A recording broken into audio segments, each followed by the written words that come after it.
Hey, it's Coach Arns again, here to talk some more about the Reformation. This is section 4 in chapter 1, and this is entitled Other Parts of the Reformation. So, while Martin Luther was running around in the Holy Roman Empire talking about how bad the Catholic Church was, there was a Catholic priest in Switzerland. His name was Zwingli. And right at the same time, around 1519, 1520, Zwingli was talking about the abuses of the Catholic Church and the sacraments and about just basic Catholic Church doctrine. A lot of the same things that Luther was talking about, but he kind of took things a little farther than Luther did without trying to get into a whole discussion on Zwingli doctrine. But Switzerland, that area, was kind of like in the Holy Roman Empire, in that there were different towns and princes and bishop-led towns that some became Protestant and some remained Catholic, and eventually ended up fighting each other and having a series of small wars. Zwingli ended up finding himself dead at the age of 47 trying to conduct an army in a military campaign. He wasn't a military man, he was a theologian. So, but anyway, that Reformation in Switzerland took place 1520s, 1530s. Also, around that time, a guy named John Calvin was born in France. So Calvin, we kind of call Calvin like the second generation of the Reformation. Now what Calvin did, and Calvin was another one who studied the Bible. Just like Luther said, people should be able to study the Bible.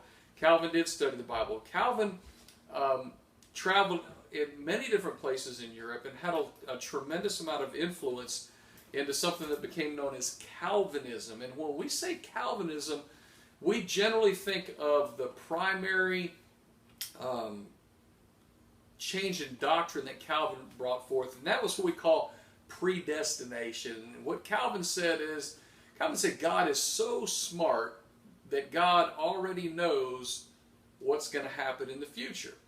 And Calvin said, if God already knows, then God already knows who's going to heaven and who's going to hell. Calvin went so far as to give names to those people. He called those that were going to heaven the elect, and those who weren't the reprobate. Anyway, this concept of predestination is still with us even in our modern Protestantism, in what we kind of know as the Reformed churches, and those different denominations still have the Presbyterian denominations still believe in this predestination, and actually some other denominations believe in predestination. We won't go into all that.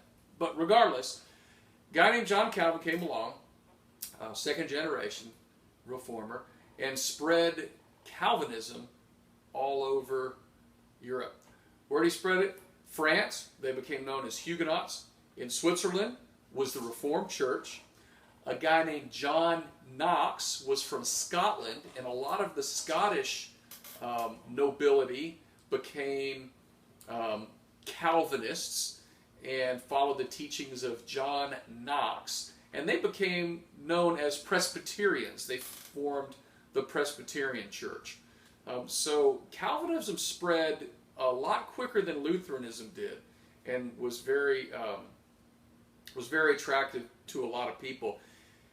Catholics and Protestants fought each other in France, in Switzerland we already mentioned, and even in our own country, in Florida, just south of St. Augustine. In this same time period, there was some French Huguenots, French Calvinists, that were shipwrecked about 30 miles south of St. Augustine.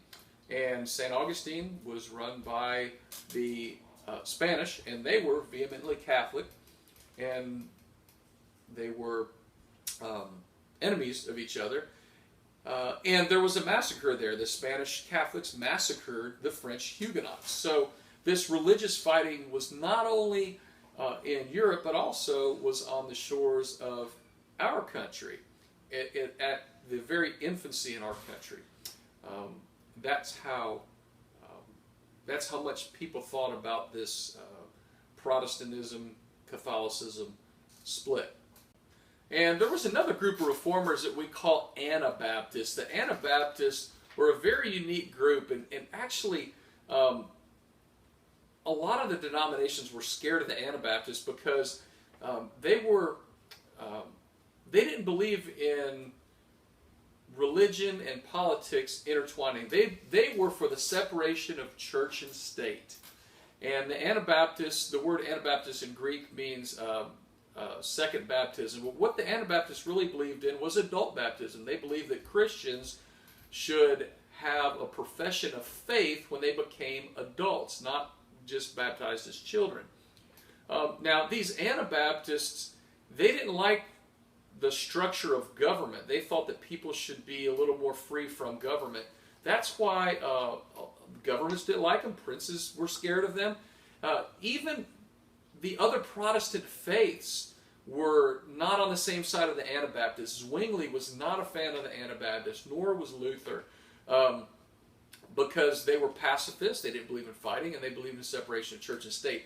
The legacy of the Anabaptists actually stays with us in some of our Protestant thinking, but also in groups like the Mennonites and the Amish.